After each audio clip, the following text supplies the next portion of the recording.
इस शादी को रजिस्टर करना है।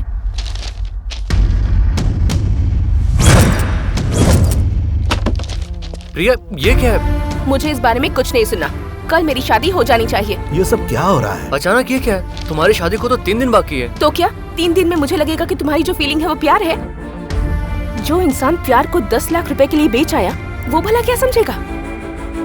तुम्हें गलतफहमी हो रही है बेटी। प्रिया को भूलने की बात क्यों कर रहा है यार तू? कुछ बोल, जवाब दे ना। मैंने ये पैसे अपने प्यार को साबित करने के लिए लिए हैं। ये पैसे लेकर अगर मैं प्रिया को भूल जाता हूँ तो मैंने प्यार नहीं किया, और अगर मैं ना भूल पाया तो कंफर्म प्यार किया है। इसका विश्वास करने के लिए आप कितने भोले हैं ना। ऐसे काम के लिए इसने पहली बार पैसे नहीं लिए हैं। आपको लगता है ये पैसे शादी करवाने के लिए लेता है? इसकी असलियत क्या है आपको ये पता ही नहीं है। यहाँ जो शादियाँ करने आते हैं उनके माँ बाप से शादियाँ तोड़ने के ये पैसे लेता है।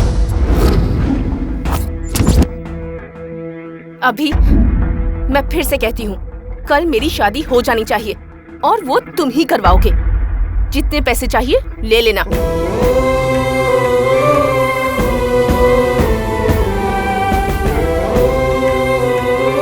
बेटा, प्रिया ने जो कहा क्या वो सच है? सच सच बोलना, तुम्हें मेरी कसम है। सच है अंकल। तुम्हें शर्म नहीं आई ऐसा करते हुए? लोग हमारे पास आते हैं क्योंकि उनके प्यार का साथ देने वाला कोई नहीं होता। ऐसा पाप तू कैसे कर सकता है? बेशर्म! तूने सिर्फ मुझे धोखा नहीं दिया, यहाँ मौजूद हर किसी को धोखा दिया। अब तुझे यहाँ रहने का कोई हक नहीं है। चला जा यहाँ से, निकल जा यहाँ से।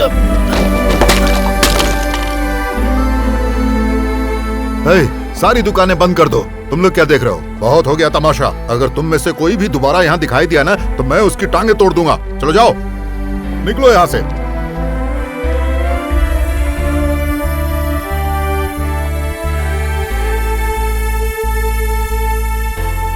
आपको लगता है प्यार क्या है मैं नहीं जानता, लेकिन मुझे ऐसा सोचने और करने पर किसने मजबूर किया? आपके इस रजिस्ट्रेशन ऑफिस ने। 25 साल पहले मेरी माँ ने भी प्यार किया था और भागकर इसी रजिस्ट्रेशन ऑफिस में आई थी शादी करने। यहाँ पर साइन कर दीजिए। 3 महीने बाद मेरी माँ को पता चला कि उसका पति धोखेबाज था। वो शादी के 3 महीने बाद दुनिया छोड़ने का फैसला करती थी। मैं उनके पेट में था, इसी बहाने उनकी जान बच गई। आपके चक्कर आने की वजह गुड न्यूज है, आप प्रेग्नेंट हैं।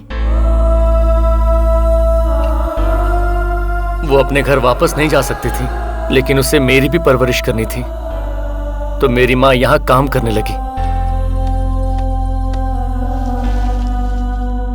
मैं पला बढ़ा, खेला कूदा इसी रजिस्ट्रेशन ऑफिस के आंगन में।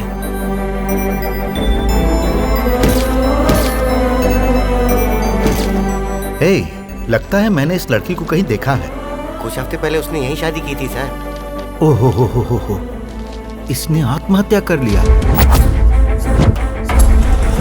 तुमने कहा था शादी के बाद पिता छोड़ दोगे। झूठ कहा था मुझसे। छोड़ो। अरे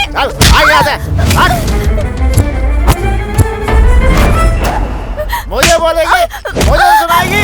तुम्हारा कभी भला नहीं होगा। अगर मुझे शादी से पहले पता होता कि तुम ऐसे हो तो मैं तुमसे कभी शादी नहीं करती। मेरी फूटी किस्मत। अगर मुझे शादी से पहले पता होता कि तुम ऐसे हो तो मैं तुमसे कभी शादी नहीं करती। उसे शादी से पहले क्यों नहीं पता चला? यहाँ मैंने कई शादियां देखी हैं और बहुत से रिश्ते टूटते हुए भी देखे हैं। जब भी ये देखता तो मुझे लगता किसी ना किसी को तो यहाँ होना चाहिए, एक ऐसा इंसान जो उन प्रेमियों को दुनिया की हकीकत से वाकिफ करवा सके। मुझे लगा एक वॉचमैन की जरूरत है यहाँ, और मैं वो वॉचमैन बन गया। अंकल कहते हैं भगवान प्यार को नहीं तोड़ सकता, तो फिर मैंने कैसे किया? क्योंकि उनके प्यार में सच्चाई नहीं थी, इसलिए। मैं नहीं तोड़ता तो शादी के बाद टूट जाता। आप बताओ अंकल, इससे 2 परिवारों को कितनी परेशानी होती है। मैं दरअसल कुछ नहीं करता, शादी के बाद की जिंदगी को उनके सामने ले आता हूँ और वो अलग होते हैं क्योंकि वो अपनी गलती समझ जाते हैं। उनके इस झूठे प्यार का वहम तोड़ने के लिए ज्यादा मेहनत नहीं करनी पड़ती। एक मिस्ड कॉल ही काफी है। मैंने कभी अपनी माँ को मुस्कुराते हुए नहीं देखा। और आपको पता है मैं इस काम के पैसे क्यों लेता हूँ? मेरी माँ की तरह धोखा खाने वालों की मदद के लिए। हर माँ बाप का सपना होता है कि उसके बच्चे अपनी जिंदगी खुशी से बिता सकें। यहाँ उनकी शादी तब हो जब वो उस शादी को निभा सकें। मैं प्यार में कभी हार नहीं देख सकता अंकल। प्यार कभी जुदा नहीं होना चाहिए, लेकिन प्यार में धोखा भी नहीं मिलना चाहिए। सही कहा बेटा। कई बार मुझे भी लगा कि ये जोड़ी सही नहीं, तो भी मजबूरी में मैंने उनकी शादी करवाई। अब बेटा ये मेरा काम था जो करना पड़ा, लेकिन तुमने उन्हें अपने रिश्तों की गहराई से वाकिफ करवाया, भटके हुए को रास्ता दिखाया। इसीलिए बेटा तुम बिल्कुल सही हो। और शादी करवाओ। जिन जोड़ी को तुम मेरे पास लाओगे ना, मैं यहीं पर बड़ी खुशी से उनकी शादी करवाऊंगा। ठीक है? देखा, प्रिया को सच बताने में देरी मत कर, वो सब समझ जाएगी। रुक जाओ, मैं प्रिया से जाकर कहूंगा क्या? पहले मुझे जानना है कि मुझे सच्चा प्यार हुआ या नहीं। मुझे ऐसे प्यार की तलाश है जिसके बगैर मेरी सांसें रुक जाएं, जिसके बिना मेरा जीना बेकार हो। प्रिया की शादी कल है और वो भी तू ही करवा रहा है। तुझे और क्या जानना है? मैंने दूसरों के लिए वॉचमैन का काम किया है, आज वही काम मैं अपने प्यार के लिए करूंगा। अगर मेरा प्यार सच्चा ना निकला तो कहीं प्रिया की जिंदगी मेरी माँ जैसी ना बन जाए।